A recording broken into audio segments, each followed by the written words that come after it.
안녕하세요. 66세 된 박영자입니다. 저는 지금 샌디에고에서 혼자 살고 있어요. 3개월 전만 해도 남편과 함께 이곳에서 행복하게 지내고 있었는데 남편이 갑자기 세상을 떠난 후 제 인생이 완전히 달라졌습니다. 남편 박동진 씨와 저는 한국에서 이민 온 지 8년째였어요.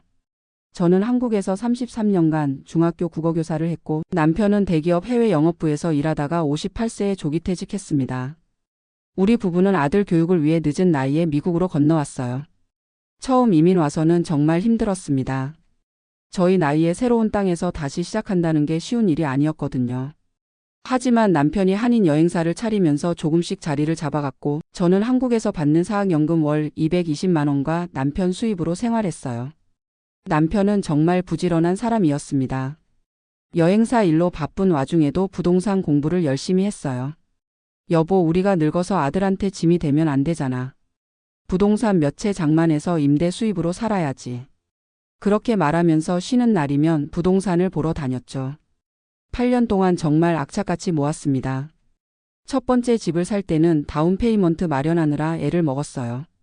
한국에 있던 전세금도 빼오고 남편 퇴직금까지 모두 털어서 샌디에고 외곽에 있는 콘도를 샀습니다. 그 집에서 2년 살다가 더 좋은 지역으로 이사하면서 그 집은 임대를 줬어요. 월 2,800달러씩 받았는데 그 돈으로 또 다른 집 다운페이먼트를 마련했죠. 남편이 정말 머리가 좋았어요.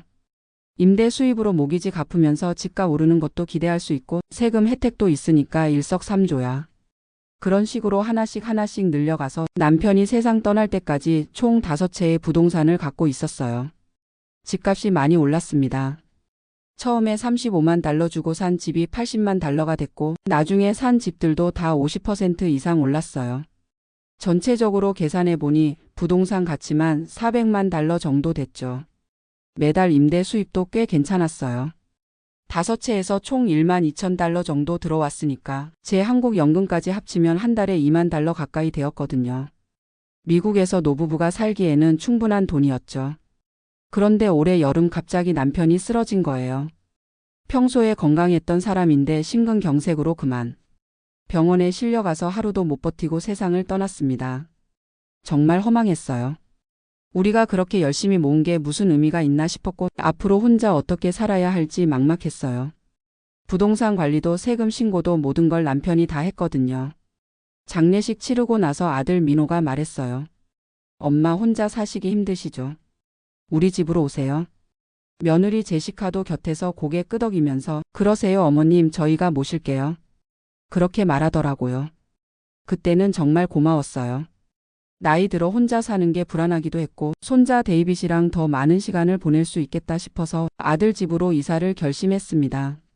아들 집은 4베드룸 3욕실짜리 큰 집이에요. 저희가 사준 게 아니라 아들이 자기 돈으로 산 거예요. 민호가 IT 회사에서 시니어 엔지니어로 일하면서 연봉이 15만 달러, 제시카도 초등학교 교사로 6만 달러 정도 벌었거든요. 젊은 부부가 충분히 감당할 수 있는 집이었죠. 그런데 이사 가는 날 제시카가 저를 안내한 곳이 지하실이었어요. 어머님, 일단 여기서 지내세요. 나중에 여유 생기면 위층 방으로 옮겨 드릴게요. 지하실이라고 해서 완전히 아래층에 있는 건 아니었어요. 반지하 형태로 되어 있어서 작은 창문이 하나 있긴 했는데 그것도 거의 땅바닥 높이라서 햇빛이 제대로 안 들어왔죠. 10평 정도 되는 방에 화장실 하나, 그리고 습기 때문인지 곰팡이 냄새가 좀 났어요. 제시카야, 이 방 너무 습하지 않니? 그렇게 물어봤더니 괜찮아요 어머님, 제습기 틀어드릴게요. 일시적이니까 조금만 참으세요. 그렇게 말하더라고요. 처음에는 정말 일시적일 거라고 생각했어요. 남편 일은 슬픔도 크고 새로운 환경에 적응하는 것도 시간이 필요하다고 생각했죠. 며느리도 갑자기 시어머니가 들어와서 부담스러울 수 있고 조금 기다리면 위층으로 올려보내줄 거라고 믿었어요. 그런데 한 달이 지나고 2달이 지나도 소식이 없었습니다. 오히려 며느리의 태도가 점점 차가워졌어요. 처음에는 그래도 어머님 식사하세요 정도는 챙겨줬는데 나중에는 아예 부르지도 않더라고요. 손자 데이빗이랑 놀려고 해도 할머니 숙제해야 해. 친구들이랑 놀기로 했어. 항상 이런 식으로 막았어요. 분명히 제시카가 뒤에서 뭔가 말을 한 것 같았죠. 어느 날은 데이빗이 지하실로 내려와서 엄마가 할머니는 지하실에만 있어야 한다고 했어. 위로 자주 올라오면 안 된대. 그렇게 말하는 거예요. 7살 아이 입에서 그런 말이 나오니까 정말 마음이 아팠습니다. 아들한테 말을 해봤어요. 민호야, 엄마가 위층 방 하나 써도 될까? 이 방이 너무 습해가지고 몸이 안 좋아지는 것 같아. 그랬더니 민호가 난처한 표정을 지으면서 엄마, 제시카가 홈오피스로 쓸 방이 필요하다고 해서요. 코로나 이후로 재택근무가 많아졌거든요. 조금만 더 기다려보세요. 그렇게 말하더라고요. 홈오피스요? 제시카는 초등학교 교사인데 무슨 홈오피스가 필요한지 모르겠더라고요. 그냥 핑계인 게 뻔했죠. 정말 서러웠습니다. 평생 남편과 함께 열심히 살아서 이만한 재산도 모았고 아들 교육시켜서 좋은 직장에 취직도 시켰는데 이제 와서 짐 취급을 받는다니. 그래도 참았어요. 아들 가정에 문제 생기는 게 싫었고 손자라도 볼 수 있으니까 그냥 견디자고 생각했죠. 하지만 며느리의 행동은 점점 도를 넘었어요. 한인 마트에서 만난 이웃 아주머니가 그러더라고요. 박 선생님, 며느리가 우리 아파트 단지 사람들한테 뭐라고 하는지 아세요? 시어머니가 집에 들어와서 얼마나 힘든지 하소연을 해요.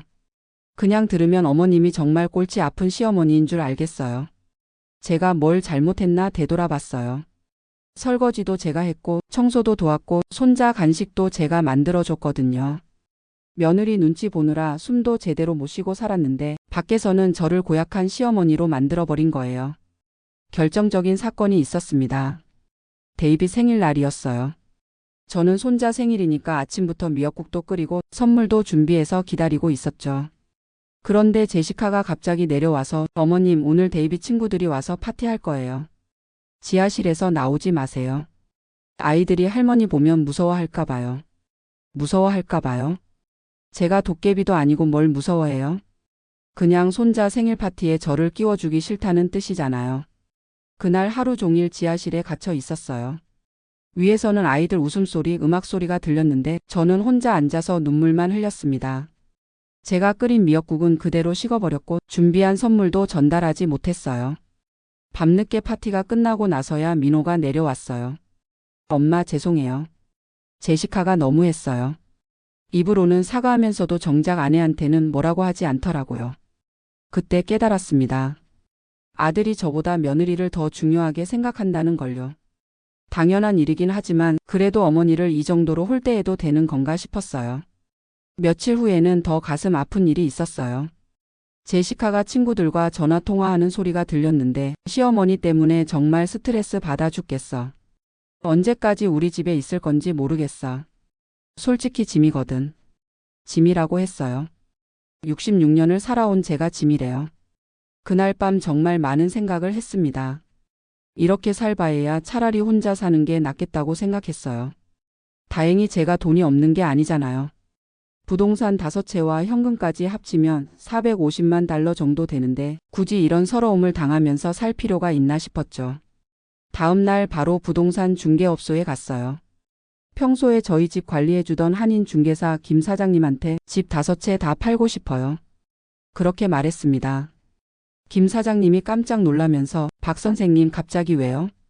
임대 수입도 좋고 집값도 계속 오르고 있는데 혹시 급하게 돈이 필요하세요? 제가 사정을 간단히 설명하니까 김 사장님이 고개를 끄덕이면서 아, 그런 일이 있으셨군요. 요즘 그런 케이스가 의외로 많아요. 시어머니를 집에 모시긴 했는데 제대로 대접하지 않는 며느리들. 김 사장님 말로는 부동산 시장이 좋아서 5채 다 팔면 400만 달러는 받을 수 있을 거라고 했어요. 세금 내고 나면 320만 달러 정도 남을 텐데 그 돈이면 고급 시니어 커뮤니티에서 충분히 살 수 있다고 하더라고요. 집에 돌아와서 아들한테 말했어요. 민호야, 엄마 집 정리하고 나갈 준비 중이야. 민호가 당황하면서 엄마, 갑자기 왜 그러세요? 어디 가실 거예요? 시니어 아파트먼트 알아보고 있어. 혼자 살 거야. 그러자 제시카가 끼어들면서 어머님, 저희가 뭘 잘못했나요? 갑자기 나가신다니. 잘못한 게 뭐냐고요?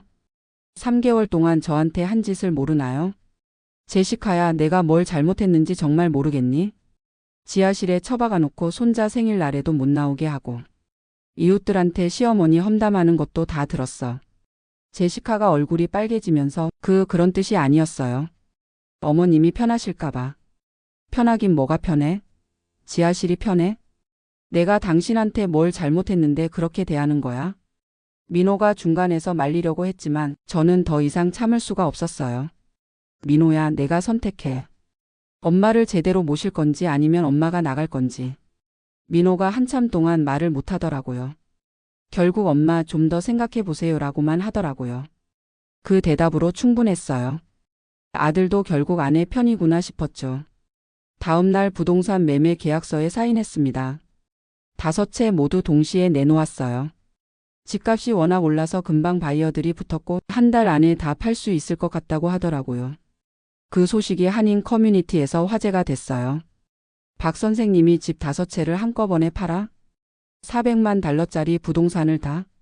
이웃 아주머니들이 와서 물어보더라고요. 선생님 정말 다 파세요? 임대 수입도 그렇게 좋은데? 제가 사정을 설명하니까 다들 혀를 끌끌 차면서 며느리가 그렇게 했어요. 시어머니를 지하실에? 아휴, 요즘 며느리들 참. 한인교회 권사님이 오셔서 박 선생님 그래도 가족인데 한 번 더 기회를 주세요. 아들도 어려운 입장일 거예요. 그렇게 말씀하시더라고요. 하지만 제 마음은 이미 굳어 있었어요. 66년을 살면서 이런 대우를 받으면서까지 가족이라는 이름으로 참고 살고 싶지 않았거든요. 부동산 매매가 진행되면서 민호와 제시카의 태도가 180도 바뀌었어요. 갑자기 저한테 극진하게 잘해주기 시작한 거예요. 어머님 식사하셨어요? 어머님 이거 맛있다고 해서 사왔어요. 어머님 위층으로 올라오세요. 방 정리해 드릴게요. 하지만 너무 늦었어요. 3개월 동안 저를 지하실에 가둬놓고 짐 취급하던 사람들이 갑자기 이렇게 나오니까 더 기분이 나빴죠. 제시카가 어느 날 지하실로 내려와서 어머님 제가 정말 잘못했어요. 어머님 마음 상하게 해서 죄송해요. 집 팔지 마시고 저희랑 계세요. 그렇게 말하면서 눈물까지 흘리더라고요. 제시카야, 내가 지금 왜 우는 거야? 내가 집 팔면 내가 뭐가 손해인데? 저희가 어머님께 의지하고 있었거든요. 어머님이 계셔야 저희도 마음이 든든해요. 의지하고 있었다고요? 3개월 동안 지하실에 처박아 놓고 의지하고 있었다는 게 말이 돼요? 사실 제가 다 알고 있었어요. 민호 부부가 제 돈을 기대하고 있다는 걸요. 아들이 집 살 때도 제가 다운페이먼트 일부를 도와줬고 데이빗 교육비도 제가 내고 있었거든요. 매달 손자 용돈이라고 500달러씩도 줬고요.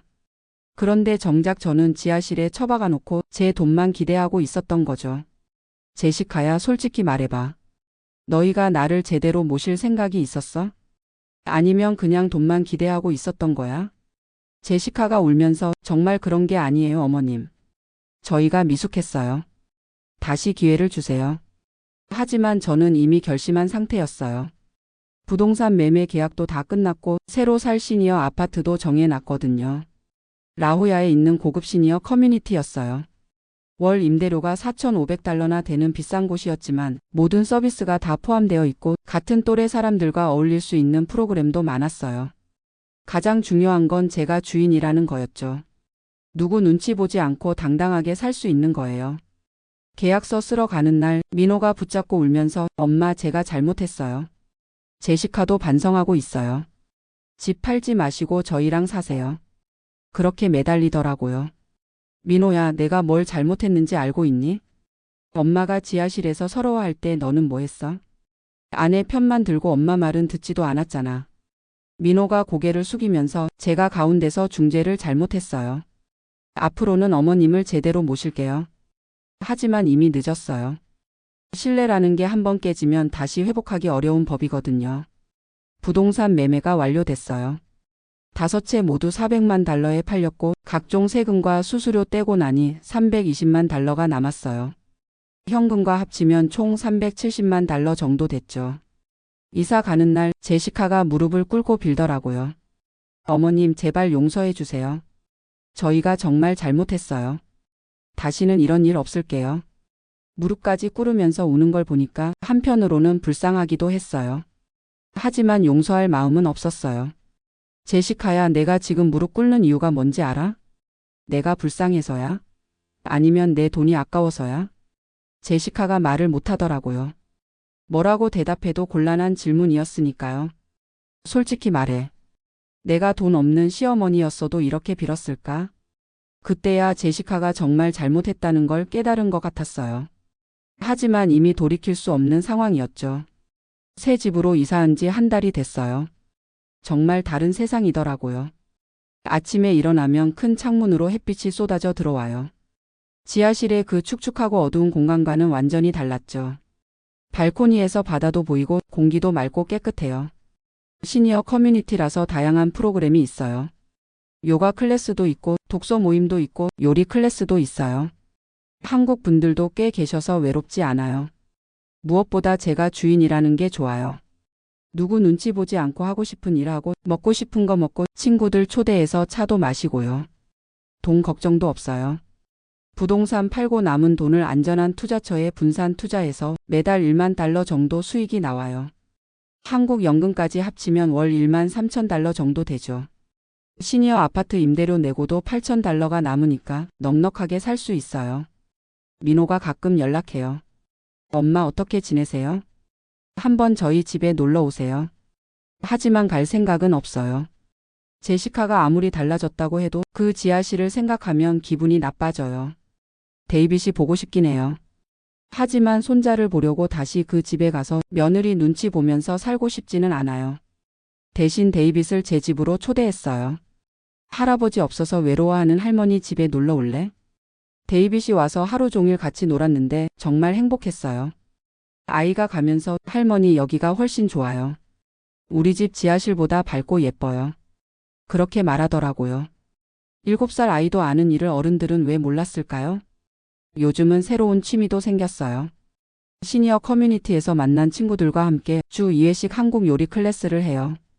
미국에 사는 한인 2세, 3세들한테 한국 음식 만드는 법을 가르쳐 주는 거예요. 처음에는 그냥 시간 때우기 위해서 시작했는데 젊은 사람들이 정말 열심히 배우더라고요. 선생님, 김치찌개가 이렇게 맛있을 줄 몰랐어요. 어머니한테 배워보고 싶었는데 기회가 없었거든요. 그런 말들을 들으면 뿌듯해요. 누군가에게 필요한 사람이라는 느낌이 들거든요. 아들 집에 있을 때는 짐이라고 했는데 여기서는 선생님이라고 불러줘요. 그동안 제가 얼마나 위축되어 살았는지 깨닫게 됐어요. 한국에 있는 제 친구들한테 이야기하니까 다들 잘했다고 하더라고요. 영자야, 내가 돈이 있으니까 그런 선택을 할 수 있는 거야. 만약에 돈이 없었다면 평생 며느리 눈치 보면서 살아야 했을걸? 정말 그런 것 같아요. 경제적 독립이 이렇게 중요한 줄 몰랐어요. 제가 교사로 33년 일하면서 받은 연금, 남편과 함께 평생 모은 돈, 그 덕분에 66세에 새로운 인생을 시작할 수 있었거든요. 만약에 제가 돈 없는 할머니였다면 아마 지금도 그 지하실에서 서러워하고 있을지 몰라요. 며칠 전에는 한인 여성 모임에서 강연을 했어요. 시니어 여성의 경제적 독립이라는 주제로요. 제 경험을 나누면서 이렇게 말했어요. 돈이 전부는 아니지만 존엄을 지키는 데 필요한 최소한의 수단이에요. 특히 우리 같은 시니어 여성들에게는 더욱 그래요. 청중석에 있던 한 분이 질문하시더라고요. 그래도 가족이잖아요. 용서하고 다시 시작할 수는 없나요? 제가 이렇게 대답했어요. 가족이라고 해서 모든 걸 다 참아야 하는 건 아니에요. 존중받지 못하는 관계라면 가족이라고 해도 거리를 둘 필요가 있어요. 물론 쉬운 결정은 아니었어요. 아들과 손자를 떠나는 게 어디 쉬운 일이겠어요. 하지만 제 존엄을 지키는 게 더 중요했어요. 지금도 가끔 후회될 때가 있어요. 데이빗이 자라는 모습을 가까이서 못 보는 게 아쉽고 민호가 힘들 때 옆에서 도와주지 못하는 것도 안타까워요. 하지만 그때로 돌아가서 다시 선택하라고 해도 똑같이 할 것 같아요. 지하실에서 그렇게 살느니 차라리 혼자 당당하게 사는 게 낫거든요. 제시카도 많이 달라졌다고 해요. 아들 말로는 제가 집을 떠난 후에 한인 커뮤니티에서 많은 비난을 받았다고 하더라고요. 시어머니를 지하실에 가둬놓고 어떻게 그럴 수 있어? 400만 달러짜리 부동산을 포기하게 만들다니. 그런 말들을 듣고 나서야 자신이 얼마나 잘못했는지 깨달았다고 해요. 지금은 다른 한인 며느리들한테 시어머니 잘 모셔야 한다고 조언하고 다닌다니까 참 아이러니해요. 저한테는 그렇게 했으면서 이제 와서 다른 사람들한테는 그런 소리를 하다니. 하지만 저는 더 이상 화나지 않아요. 오히려 제시카 때문에 제가 새로운 인생을 찾을 수 있었다고 생각해요. 만약에 제시카가 저를 잘 대해줬다면 저는 계속 아들 집에 얹혀 살면서 눈치 보며 지냈을지도 모르거든요. 지금처럼 독립적이고 당당한 삶은 살지 못했을 거예요. 요즘은 새로운 계획도 세우고 있어요. 한국에 있는 고등학교 동창들이 영자야, 우리도 미국으로 놀러 갈게. 그렇게 말하더라고요. 투베드룸짜리 집으로 이사해서 친구들이 오면 함께 지낼 수 있게 하려고 해요. 혼자 살기에는 지금 집도 충분하지만 가끔은 한국 친구들과 옛날 이야기도 하고 싶거든요. 여행 계획도 있어요.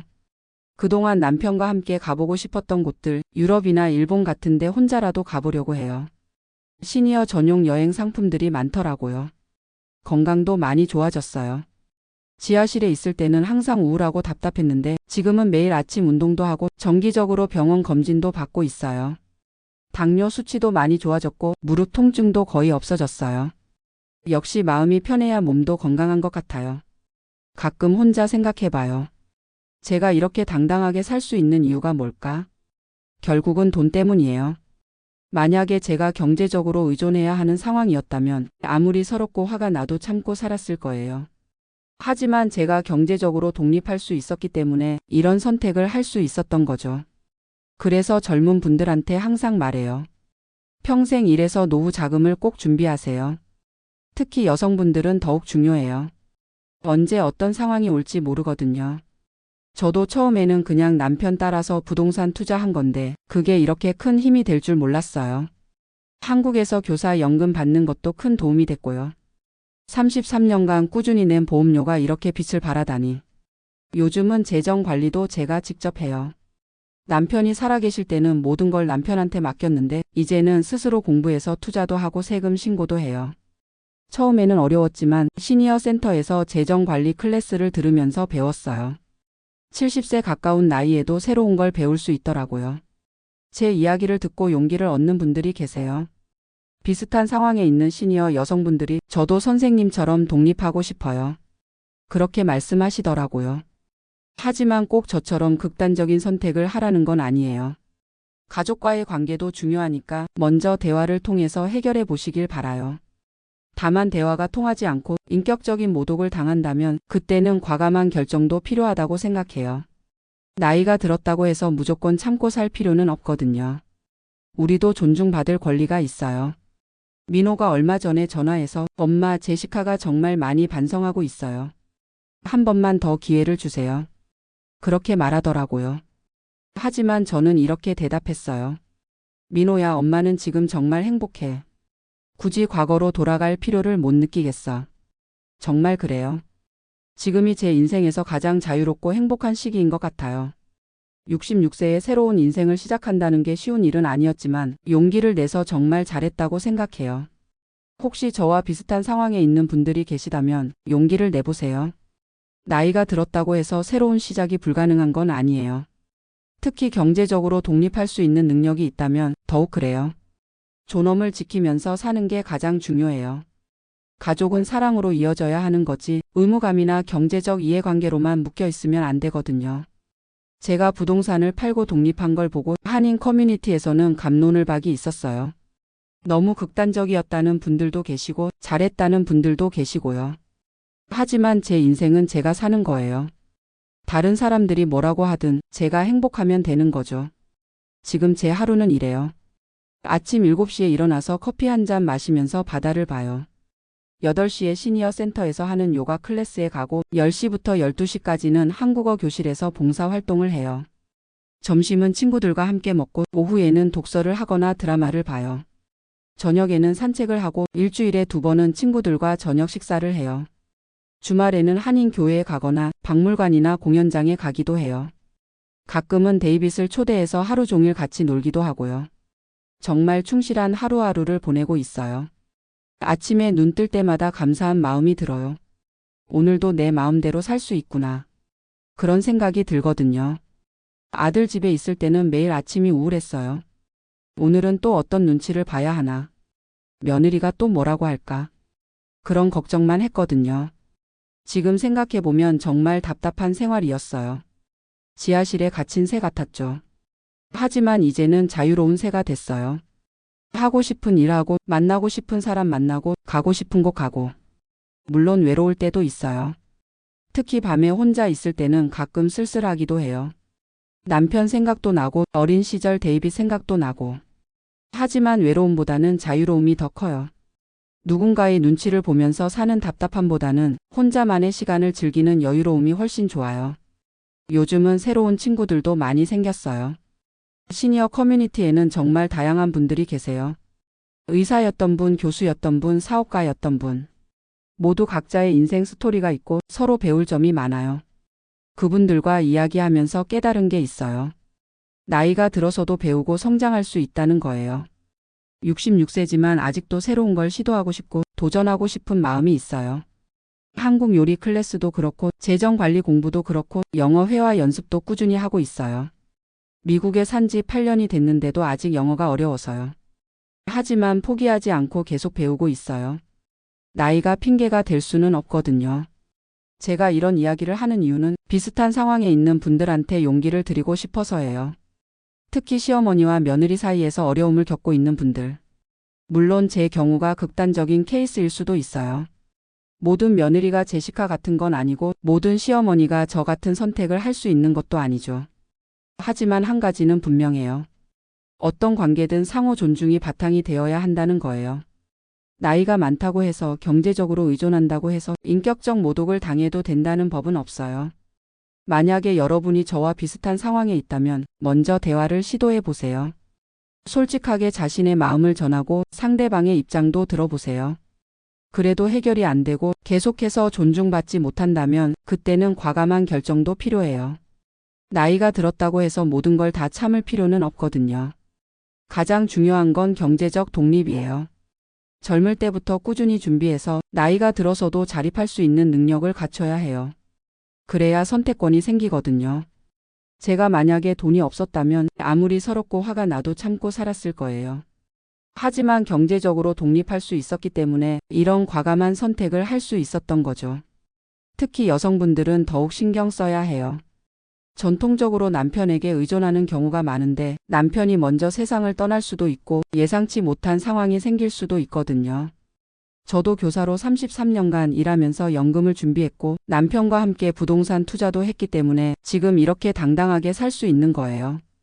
만약에 젊은 분들이 이 이야기를 듣고 계신다면 꼭 기억해 주세요. 노후 자금 준비가 얼마나 중요한지. 그리고 가족 관계에서도 선을 지켜야 한다는 것도요. 아무리 가족이라고 해도 서로 존중하지 않으면 관계가 깨질 수 있어요. 며느리든 시어머니든 상대방을 인격체로 존중해야 해요. 나이가 많다고 해서 함부로 대해도 되는 건 아니고 시어머니라고 해서 며느리를 무시해도 되는 것도 아니거든요. 제 경우에는 며느리가 잘못한 게 분명하지만 시어머니가 잘못하는 경우도 많아요. 어느 쪽이든 상대방을 존중하는 마음을 가져야 해요. 지금 제 삶을 보면서 정말 만족스럽다고 생각해요. 66세에 새로운 인생을 시작했는데 매일매일이 새롭고 즐거워요. 물론 가족과 떨어져 사는 게 아쉽지만 그래도 제 존엄을 지킬 수 있어서 다행이에요. 누군가의 눈치를 보면서 위축되어 사는 것보다는 혼자라도 당당하게 사는 게 훨씬 좋아요. 데이빗이 가끔 제 집에 놀러 와요. 처음에는 민호와 제시카가 반대했는데 제가 단호하게 말했어요. 손자를 보는 건 할머니의 권리야. 아이한테는 죄가 없잖아. 그래서 한 달에 2번 정도 데이빗이 와서 하루 종일 놀아요. 아이가 올 때마다 정말 행복해요. 같이 요리도 하고 바닷가도 산책하고 할머니가 어릴 때 이야기도 해주고. 데이빗이 그러더라고요. 할머니 여기가 우리 집보다 훨씬 좋아요. 할머니는 왜 우리 집에 안 와요? 아이한테 어떻게 설명해야 할지 모르겠더라고요. 할머니는 여기서 혼자 사는 게 더 좋아. 그렇게 말할 수밖에 없었어요. 하지만 데이빗도 점점 이해하는 것 같아요. 7살이지만 벌써 눈치가 빨라서 엄마가 할머니를 좋아하지 않는다는 걸 아는 것 같아요. 그래서 집에 가서는 할머니 이야기를 안 한다고 하더라고요. 엄마가 할머니 이야기하면 기분 나빠해요. 그렇게 말하는 7살 아이를 보니까 마음이 아팠어요. 하지만 어쩔 수 없죠. 제시카가 마음을 바꿔서 진심으로 저를 받아들이지 않는 한 다시 그 집에 갈 생각은 없어요. 민호도 가끔 혼자 와요. 제시카 몰래 오는 거죠. 올 때마다 미안하다고 죄송하다고 그러는데 정작 아내한테는 제대로 말하지 못하는 것 같아요. 민호야, 내가 진짜 미안하다고 생각한다면 제시카한테 확실하게 말해야지. 엄마를 지하실에 가둬놓은 게 얼마나 잘못된 일인지. 그렇게 말하면 민호가 고개만 끄덕이고 딱히 뭐라고 대답은 안 해요. 아직도 아내와 어머니 사이에서 줄타기하고 있는 거죠. 사실 그게 제일 실망스러워요. 아들이 좀 더 확실한 입장을 보여줬으면 좋겠는데 아직도 애매하게 행동하고 있어요. 하지만 저는 더 이상 아들한테 기대하지 않아요. 38살이나 된 어른이 자기 판단으로 행동하는 거겠죠. 제가 뭐라고 해서 바뀔 사람이 아니에요. 대신 제 삶에 집중하고 있어요. 앞으로 얼마나 더 살지 모르지만 남은 인생은 정말 의미 있게 보내고 싶거든요. 요즘은 봉사활동에도 관심이 생겼어요. 한인 커뮤니티에서 영어를 못하는 시니어분들을 도와주는 일이에요. 병원 갈 때 통역도 해드리고 관공서 일 보실 때 동행도 해드리고 제가 미국에서 8년 살면서 겪었던 어려움들을 다른 분들은 좀 덜 겪으셨으면 하는 마음이에요. 이런 일을 하면서 느끼는 보람이 정말 커요. 누군가에게 도움이 되는 사람이라는 느낌, 아직도 사회에 기여할 수 있다는 자부심. 그런 것들이 제 삶을 더욱 의미 있게 만들어줘요. 아들 집에 있을 때는 이런 활동을 할 엄두도 못 냈어요. 항상 며느리 눈치를 봐야 했고 집안일 도와주는 것도 버거웠거든요. 하지만 지금은 제 시간을 마음대로 쓸 수 있으니까 정말 다양한 일들을 시도해 볼 수 있어요. 한국 문화 알리기 프로그램에도 참여하고 있어요. 미국 초등학교에 가서 한국 전통놀이를 가르쳐 주는 거예요. 윷놀이나 제기차기 같은 걸 아이들한테 알려주면 정말 신기해하면서 좋아해요. 선생님, 나라는 어떤 곳이에요? 한국 음식은 맛있어요? 그런 질문들을 받으면 정말 뿌듯해요. 제가 한국을 대표하는 사람이 된 것 같은 기분이거든요. 이런 활동들을 통해서 새로운 사람들도 많이 만났어요. 나이도 직업도 다양한 분들과 어울리면서 제 시야도 많이 넓어진 것 같아요. 특히 젊은 엄마들과 이야기할 때가 있는데 시어머니와의 관계 때문에 고민하는 분들이 많더라고요. 어떻게 하면 시어머니와 잘 지낼 수 있을까요? 그런 질문을 받으면 제 경험을 바탕으로 조언해 드려요. 무엇보다 상호 존중이 중요해요. 시어머니도 한 사람의 인격체라는 걸 인정하세요. 나이가 많다고 해서 함부로 대하면 안 돼요. 그리고 시어머니 입장에 계신 분들한테는 며느리도 이해해 주세요. 젊은 세대는 우리와는 다른 방식으로 살아가요. 너무 간섭하지 마시고 적당한 거리를 유지하세요. 그런 식으로 양쪽 입장을 다 이해하려고 노력해요. 제 경우에는 며느리가 너무 심했지만 모든 경우가 그런 건 아니니까요. 가끔 제 이야기를 듣고 찾아오시는 분들이 계세요. 비슷한 상황에서 고민하고 있는 분들이요. 얼마 전에는 70세 되신 할머니 한 분이 오셨어요. 아들 집에서 며느리한테 홀대받고 있다면서 어떻게 해야 할지 모르겠다고 하시더라고요. 그분 사정을 들어보니 저보다 더 심각했어요. 며느리가 대놓고 빨리 요양원 가세요라고 말한다는 거예요. 그런데 그분은 경제적으로 여유가 없으셔서 어디 갈 곳이 없다고 하시더라고요. 그래서 제가 여러 가지 방법을 알아봤어요. 정부에서 지원하는 시니어 주택도 있고 교회에서 운영하는 프로그램도 있고 다행히 좋은 곳을 찾아서 연결해 드렸어요. 그분이 나중에 전화해서 박 선생님 덕분에 새로운 삶을 시작할 수 있었어요. 정말 고마워요. 그렇게 말씀하시는데 제가 더 고마웠어요. 제 경험이 다른 분들한테 도움이 될 수 있다는 게 정말 의미 있는 일이라고 생각했거든요. 그래서 요즘은 이런 상담 활동도 하고 있어요. 정식으로 뭔가를 하는 건 아니고 그냥 필요한 분들한테 제 경험을 나누는 정도예요. 한인 커뮤니티에서는 제가 꽤 유명해졌어요. 400만 달러 부동산을 팔고 독립한 할머니. 그런 식으로 알려져 있어요. 처음에는 좀 부담스럽기도 했는데 지금은 그냥 받아들이고 있어요. 제 이야기가 화제가 되면서 비슷한 고민을 하는 분들한테 도움이 되고 있으니까요. 며칠 전에는 한국 언론에서 연락이 왔어요. 미국 거주 한인 시니어들의 생활에 대한 기사를 쓴다면서 인터뷰를 요청하더라고요. 처음에는 거절하려고 했는데 제 이야기가 한국에 있는 분들한테도 도움이 될 수 있겠구나. 그런 생각이 들어서 응했어요. 한국에서도 고령화가 심각한 문제라고 하잖아요. 시어머니와 며느리 갈등도 여전히 많고 노인분들이 존중받지 못하는 경우도 많다고 들었어요. 제 이야기를 통해서 경제적 독립의 중요성도 알려지고 가족 관계에서의 상호 존중도 강조될 수 있다면 그것만으로도 의미가 있을 것 같아요. 인터뷰를 하면서 기자가 물어보더라고요. 후회하지 않으세요? 가족과 떨어져 사는 게 외롭지 않으세요? 제가 이렇게 대답했어요. 외로울 때도 있지만 후회하지는 않아요. 존중받지 못하면서 가족과 함께 사는 것보다는 혼자라도 당당하게 사는 게 훨씬 좋아요. 정말 솔직한 마음이었어요. 물론 가끔은 외롭고 가족이 그립기도 해요. 하지만 그때로 돌아가서 다시 선택하라고 해도 똑같이 할 것 같아요. 66세라는 나이가 결코 늦지 않다는 걸 보여주고 싶어요. 언제든지 새로운 시작을 할 수 있고 나이가 들어서도 꿈과 목표를 가질 수 있다는 걸요. 저는 지금 새로운 목표가 생겼어요. 70세가 되기 전에 책을 한 권 쓰고 싶어요. 제 경험을 정리해서 비슷한 상황에 있는 분들한테 도움이 되는 책을요. 제목은 66세 지하실을 떠나 새로운 인생을 시작하다. 이런 식으로 정했어요. 아직 글쓰기 실력이 부족해서 시니어 센터에서 하는 글쓰기 강좌를 듣고 있어요. 선생님이 박 선생님 이야기는 정말 흥미로워요라고 하시면서 꼭 책으로 내보세요라고 격려해 주시더라고요. 처음에는 제가 책을 쓸 수 있을까 싶었는데 하다 보니 할 말이 정말 많더라고요. 33년간 교사로 살았던 이야기, 남편과 함께 이민 와서 정착했던 이야기, 부동산 투자로 자산을 만들었던 이야기, 그리고 며느리와의 갈등과 독립 과정까지. 하나하나가 다 소중한 경험이고 누군가에게는 도움이 될 수 있는 이야기라고 생각해요. 특히 한국에서 이민을 준비하는 분들한테는 현실적인 조언을 줄 수 있을 것 같아요. 미국에서의 부동산 투자, 연금 수령, 의료보험 가입 등 실제로 필요한 정보들을 담고 싶어요. 그리고 가족 관계에서 어려움을 겪고 있는 분들한테는 어떻게 문제를 해결할 수 있는지, 어떤 선택지들이 있는지 알려드리고 싶어요. 물론 제 방법이 모든 사람에게 맞는 건 아니에요. 하지만 적어도 이런 방법도 있구나라는 걸 알려드릴 수는 있을 것 같아요. 책 쓰는 일이 쉽지는 않지만 정말 보람 있는 일이에요. 제 인생을 정리하는 의미도 있고 다른 분들한테 도움이 될 수도 있고요. 혹시 이 이야기를 듣고 계신 분들 중에서 저와 비슷한 상황에 있는 분이 계시다면 꼭 기억해 주세요. 나이가 들었다고 해서 모든 걸 포기할 필요는 없어요. 66세에도 새로운 시작을 할 수 있고 70세에도 새로운 꿈을 가질 수 있어요. 가장 중요한 건 자신을 존중하는 마음이에요.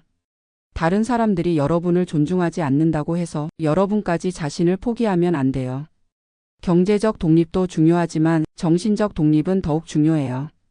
누구한테 의존하지 않고 자신의 삶을 스스로 결정할 수 있는 힘 말이에요. 저는 지금 정말 행복해요. 66세에 시작한 새로운 인생이 지금까지 살았던 어떤 시기보다도 만족스러워요. 앞으로도 건강하게 오래 살면서 더 많은 일들을 해보고 싶어요. 여행도 더 다녀보고 새로운 사람들도 더 만나고 봉사활동도 더 활발하게 하고 그리고 언젠가는 데이빗이 커서 할머니의 선택을 이해할 수 있는 날이 오겠죠. 그때 할머니가 왜 그런 결정을 했는지, 할머니가 얼마나 용기 있는 사람이었는지 알아줄 거라고 믿어요. 제 이야기가 많은 분들한테 용기가 되었으면 좋겠어요. 나이가 들어서도 새로운 도전을 할 수 있다는 건, 존엄을 지키면서 살 수 있다는 건 그런 메시지가 전해졌으면 합니다. 마지막으로 한 가지만 더 말씀드리고 싶어요. 가족은 정말 소중한 존재예요. 하지만 가족이라고 해서 모든 걸 다 참아야 하는 건 아니에요. 서로 존중하고 사랑할 때만 진정한 가족이 될 수 있어요. 만약에 그렇지 않다면 때로는 거리를 두는 것도 필요해요. 그것이 서로를 위하는 길일 수도 있거든요. 66세 박영자의 이야기였습니다. 들어주셔서 고맙습니다.